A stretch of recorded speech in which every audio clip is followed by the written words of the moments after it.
Bonjour à tous et bienvenue dans les brèves de votre site d'information et de divertissement mactv.fr à la une de ce jeudi 6 février 2020. Commençons par cette affaire d'infanticide à Grand-Yoff. Alpha Omar Diallo, maçon domicilié à Grand-Yoff, a comparu hier à la barre de la chambre criminelle de Dakar. Il avait battu à mort sa fille de 11 ans à cause de 25 francs, rapporte Réumi Quotidien. Alors qu'il rentrait de voyage, l'une de ses filles est venue lui demander une pièce de 25 francs qu'il lui a donnée. Le père lui a dit d'attendre parce que n'ayant plus de pièces par devers lui. Fâchée, la fille a éteint la lumière alors que son père s'apprêtait à prier.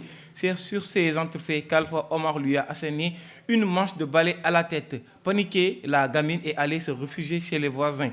Le père, possédé par on ne sait quel esprit, l'a suivi avant de l'extirper d'entre les genoux du voisin. Ainsi a-t-il continué à la rouer de coups sur la tête. Quelques instants après ces faits, la fille a eu un malaise. Elle a été acheminée à l'hôpital Philippe Maguilène Senghor. Elle avait une hémorragie crânienne et les médecins ont décidé qu'elle soit transférée à l'hôpital principal, puis à Fan, où elle a rendu l'âme 4 jours plus tard.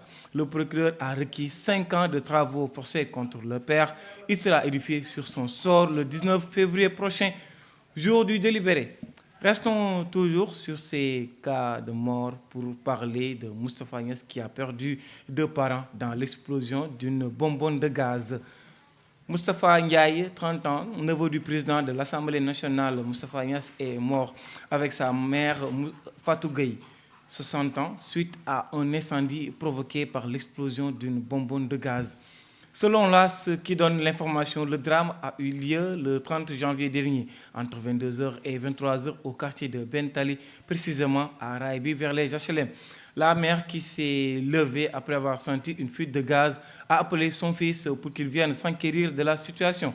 Alors que ce dernier tentait de resserrer le bec à gaz, il y avait un ascenseur rempli de braise.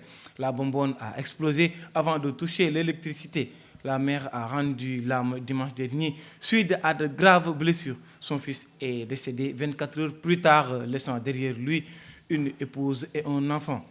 Et tournons cette sombre page pour parler de politique à Touba. En effet, la paire de Touba va marcher ce vendredi à Mbacké pour dénoncer la hausse des prix de l'électricité. Cheikh Souaïbou Kane, responsable APR à Touba, a décidé d'organiser une marche à Mbacké ce vendredi 7 février à partir de 15h. Un droit consacré dans la Constitution rappelle le responsable républicain qui affirme avoir simplement informé le préfet. Nous avons informé l'autorité préfectorale en déposant une demande d'autorisation, informe Souaïbou Kane, ajoutant que nous n'attendons que l'autorisation préfectorale avec un encadrement de la police et de la gendarmerie, car nous souhaitons marcher pacifiquement. A précisé aussi que l'objectif de cette marche est de contester la hausse du prix de l'électricité, une mesure fortement ressentie par la population. Allons vers cet enregistrement contre feu Serigne Mansour Sy. Une information judiciaire a été ouverte. Libération informe dans son édition de ce jeudi 6 février 2020 que le parquet de Thiès a ouvert une information judiciaire contre Ibrahima Ndiaye, alias Mboro, auteur d'un enregistrement discourtois contre Serigne Mansour Sy, feu Khalif général des Tidjanes.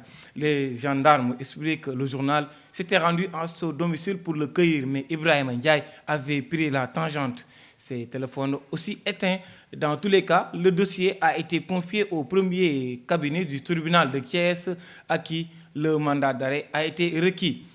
Et pour finir, du sport, Balla Gaye 2 snob les jeunes et veut les honore. En effet, le leader de l'école de lutte Balla Gaye 2 a ciblé Tapha Tine, Bombardier ou encore Gris Bordeaux comme étant ses 3 principaux potentiels adversaires pour un remake. Revenant sur sa décision de croiser Boy Niang de Pikine, Balla Gaye 2 a choisi des ténors dangereux et coriaces. Certes, il les connaît tous et sans exception. Il a battu Tapha Tine. Il a obtenu une victoire par décision arbitrale face à Gris Bordeaux. Balla Gaye 2 a aussi perdu contre Bombardier. Le fils de Double S est disposé à accorder une revanche à Gris Bordeaux et à Tapha Tine et sollicite de Bombardier qu'il lui tende la perche des fois, des choix forts et risqués pour le double vainqueur de Modulo. C'était tout pour aujourd'hui. Nous vous remercions de votre attention et vous donnons rendez-vous prochainement sur votre site d'information et de divertissement mactv.fr. Et d'ici là, portez-vous bien.